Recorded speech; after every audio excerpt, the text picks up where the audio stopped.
Hi there, welcome to the archive. So I think this one is definitely not planned. There's nothing scripted, there's nothing written. I haven't even washed my face or brushed my teeth this morning. But I have some, I just came out of a course. It's my first session. It's called Re-Languaging Regeneration, Retiring European Thoughtforms, Awakening Indigenous Expression. And it was it was led by Tiokasin Ghosthorse, who is an enrolled member of the Cheyenne River Lakota. He's an international activist on behalf of peace, indigenous communities, and Mother Earth, and is a master of the Red Cedar flute and host and executive producer of the First Voices radio, syndicated to more than 108 radio stations. So I'm just reading his bio. And Tiokasin Ghosthorse is also the founder of Akantu Institution. So it was led by Tiokasin and Gabriel Kram, who I have another episode that I already filmed. I'm going to post it tomorrow. But anyways, I'm going to post that one tomorrow, but it talks about Gabriel, a conversation I had with Gabriel, and it also introduces him. So I felt like it was just appropriate to do this one just organically rather than, I don't even want to write down my thoughts yet because the whole session was talking about language. And I remember a time in my Ph.D. where, I don't know if it was my 5th or 6th year, I lived in Ottawa at the time. I was in my own unit upstairs, and I was getting really frustrated that I couldn't communicate what it is. I couldn't communicate all the processes, all of the emotions, all of the feelings, all of the traumas, all the different things that were coming up. I couldn't get it down on language. Like I could not only could I not get it down on words and language, but I couldn't communicate it in an academic sort of a way. I didn't know how to express what it was that I was feeling. And so, which is part of why I wanted to take this course, because I felt that struggle when I was healing, when I but when I was going through what I thought was a healing process during my PhD. And I don't know I don't know if retrospect I could call it healing. And maybe it was healing, because healing is very messy, and sometimes healing itself looks like a breakdown. And so I think I was at that point where I was unearthing and just excavating so many different types of trauma that it was sending me into breakdown mode. And so I could not write it down. I didn't know how to articulate it. I would read different scholars and it made sense what they were saying, but then I didn't know how to express it. And so that's one of the things that came up today. Specifically, what I wanted to talk about was Tiokasin Ghosthorse brought up this idea of feelings versus emotions, and feeling and emotions being what he calls kind of part of this dominating culture, right? And as an emotions researcher, as somebody who studies shame, I've really been sitting with this, and I love the way that he framed it as emotions being this thing that kind of like colonizes feelings. It dominates feelings. And how I'm making sense of it in this moment is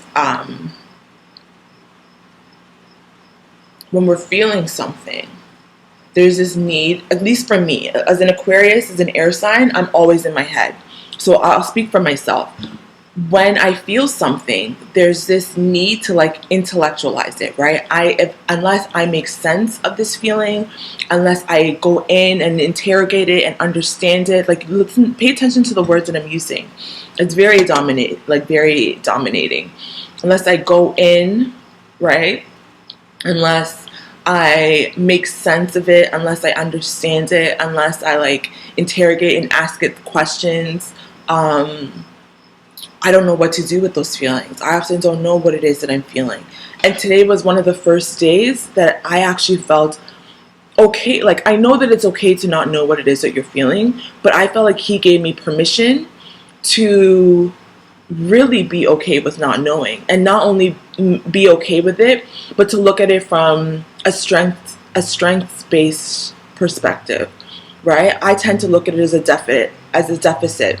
I spoke about like the autism spectrum not too long ago, or different neurodiversities, and one of the things that comes up is like a lot of folks don't know what they're feeling. They don't know how to articulate it, and that's often framed as a deficit. Whereas today's conversation through an Indigenous lens, what Tiokasin got me to understand was that's not necessarily a negative thing. If anything, that might be that's a strength.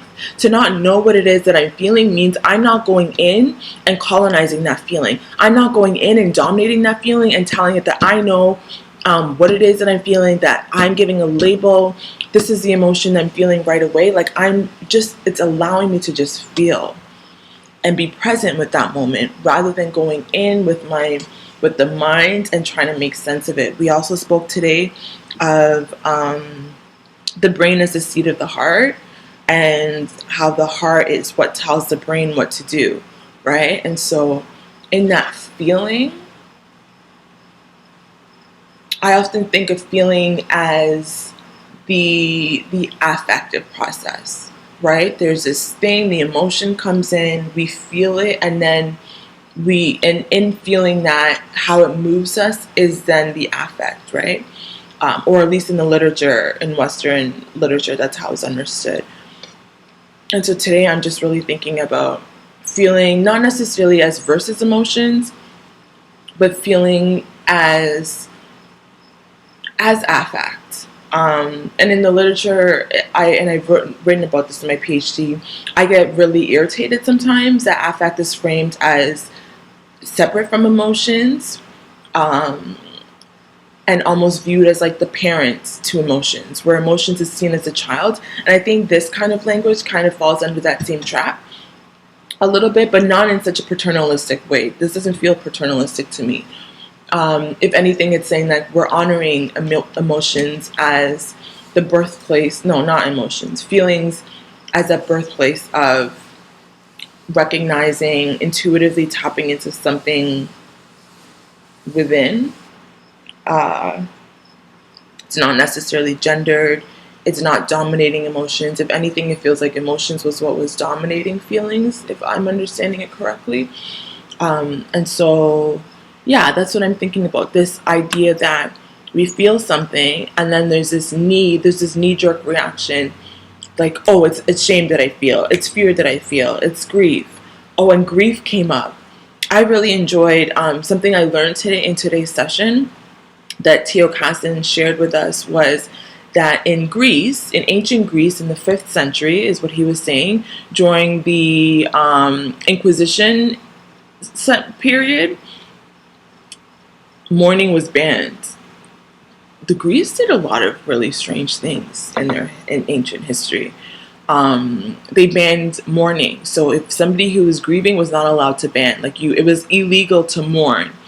And I was telling one of we went into a breakout group, and I was telling my partner there that it makes so much more sense now why so many of us struggled with grief. Because I feel like, again, when you don't look at time as linear, when you look at how time is collapsed, where the history is in the present, that 5th century very much is still alive, I would say, in the 21st century, right? This fear, I think so many of us, for me, it would make so much sense, even though I'm not Greek, even though that's not my lineage, there's that 5th century, it's illegal to mourn. I still feel that, because there's this fear, this like, I struggle to go into grief, because for me, I don't know if I can come out of it. When I was healing and going through my trauma, I went into so much feelings and alone that I got stuck in it. And I think my issue right now, my resistance to mourning and to grieving, is I fear that I'm going to go in and I'm not going to be able to come out. Whatever that means, I'm not sure if that's even necessarily true. That's just the story I'm telling myself in this moment right now, right? But it makes sense that so many of us struggle. If we are feeling within at the cellular level, on an ancestral, collective, historical level, that it's bad to grieve. If we grieve, there's going to be a punishment that comes with it. It's illegal. We're going to get, like, people were killed, right? People were either jailed, or I don't know, he was saying, like, some people were killed to have mourned. That still lives in us. There's still that fear. Same thing with shame. In my research that I did, I learned, again, ancient Greece, they would put, like, a woman who was caught with adultery was put on a donkey backwards, naked. The Greeks would put her naked on a donkey, and then she would have to ride through town and be shamed. If you are coming from a culture or that kind, if you're feeling that deep sense of fear for shame, that you're going to struggle with shame right now. And I wrote about that in the context of critical race theory, and like that pushback for critical race theory, how so much of that I think is linked to how, at least in white cultures, there was so much resistance to shame. People had their heads chopped off. People had their ears cut off. People had their tongues cut off. They were mutilated. If you in your ancestral lineage, your DNA, if you feel that shared collective historical trauma around shame, you're not going to want to feel shame. You're going to want to do anything to avoid shame, because once upon a time, it literally cost you to be in shame. You would have died to have felt shame. You would have died to mourn. You would have been in prison to mourn. Not sure prisons weren't born in the 5th century, but you catch my drift. Anyways, this is getting a little bit long, so that's what I wanted to share. I'm not sure if I shared anything at all. I just wanted to kind of free flow and allow my thoughts, some of the things I'm making sense of, which was I'm thinking more deeply between the dichotomy between feelings and emotions. Is there even that dichotomy in that binary? Or understanding that both of those are still a lens of like English, like feelings is an English word, emotions is an English word, so I'm still understanding that language through a very Eurocentric model still. What would it have looked like for my communities? I know I could talk about this in another episode, but in Ghanaian culture, we take grieving, we take the mourning process very seriously. Like, one of the person I was in the group breakout session with noted that their family mentioned to them that they wail when they cry, and like wailing, not hysteria because that's very Freudian, but that excessive mourning, like Ghanaians are very extra with it when we go to funerals, and I think that's also part of our mourning. That's part of sending the ancestor off in a particular way. I'm going to end it here because I'm not even sure what I'm going on about anymore, but I'm going to put this on a blog. I'm not going to write it out because I don't have the capacity to like go through and transcribe this. If you want the written version, I'm going to post this on YouTube, so with the closed captions, so please check out the closed captions there because you won't find it on the blog. It defeats the whole purpose of language colonizing feelings. So check it out there. I hope you have a good day. Until next time, in solidarity.